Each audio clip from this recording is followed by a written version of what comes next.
പന്നിക്കിണിയിൽ നിന്ന് ഷോക്കേറ്റ് വിദ്യാർത്ഥി മരിച്ച സംഭവത്തിൽ നിലമ്പൂരിൽ രാഷ്ട്രീയ ചർച്ചയാക്കി മുന്നണികൾ. വഴിക്കടവ് പഞ്ചായത്തിന്റെ അനാസ്ഥ ഉയർത്തി LDF പ്രവർത്തകർ പ്രതിഷേധം സംഘടിപ്പിച്ചു. KSCBയുടെ അനാസ്ഥ മൂലമാണ് അപകടമുണ്ടായതെന്ന് ആരോപിച്ച് UDF പ്രവർത്തകർ പ്രതിഷേധ മാർച്ച് നടത്തി.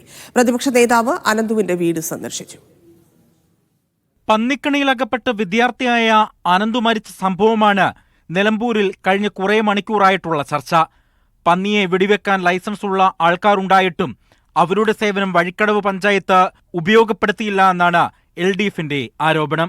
അപകടത്തിന്റെ കാരണം അതാണെന്നും LDF കുറ്റപ്പെടുത്തുന്നുണ്ട്. ഈ വിഷയം ഉയർത്തി LDF പ്രവർത്തകർ പഞ്ചായത്ത് ഓഫീസിലേക്ക് നടത്തിയ മാർച്ച് CPM പോളിറ്റ് ബ്യൂറോ അംഗം A. വിജയരാഘവൻ ഉദ്ഘാടനം ചെയ്തു. പന്നിക്കണി എന്ന് പറഞ്ഞാൽ ഇവിടെ ഈ പഞ്ചായത്തില് കോൺഗ്രസ്സുകാരുടെ ഉപജീവന മാർഗം മുളയമ കമ്പി വെച്ച് പന്നിയെ കിട്ടിയാൽ പന്നി ചത്തുപോയാൽ അതിനെ വിറ്റ് കാശാക്കി പൈസ പോക്കറ്റിടുന്ന ആൾക്കാരുടെ പേര് കോൺഗ്രസ് ആണ്. എന്നാൽ KSCBക്കെതിരായാണ് UDFന്റെ ആരോപണം. നിരവധി പരാതികൾ KSCBക്ക് മുന്നിൽ ലഭിച്ചിട്ടും അധികൃതർ നടപടി സ്വീകരിച്ചില്ല എന്നാണ് UDFന്റെ കുറ്റപ്പെടുത്തൽ. KSCB ഓഫീസിലേക്ക് UDF പ്രവർത്തകർ നടത്തിയ മാർച്ച് പ്രതിപക്ഷ നേതാവ് VD സതീശൻ ഉദ്ഘാടനം ചെയ്തു.